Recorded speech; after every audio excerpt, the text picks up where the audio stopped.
I do love what I do.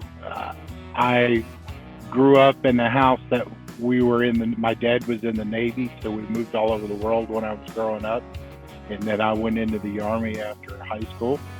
So I'm used to moving everywhere for 2 or 3 years at a time, and this way I still get my traveling done while my family stays at home, and I get to see everything, do everything, and with my family living and my friends living in different parts of the country, I get to see them several times a year.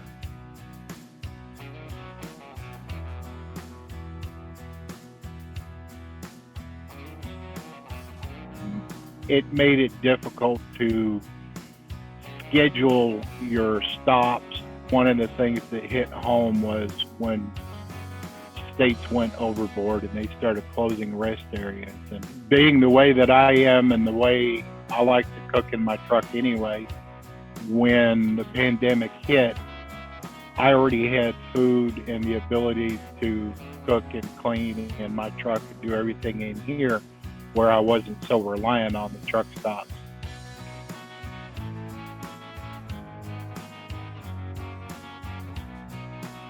Wow.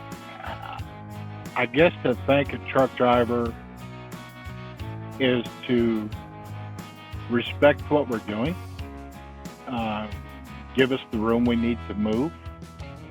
So Southern Recipe does a lot uh, with the trucking industry, and you guys do a lot in general.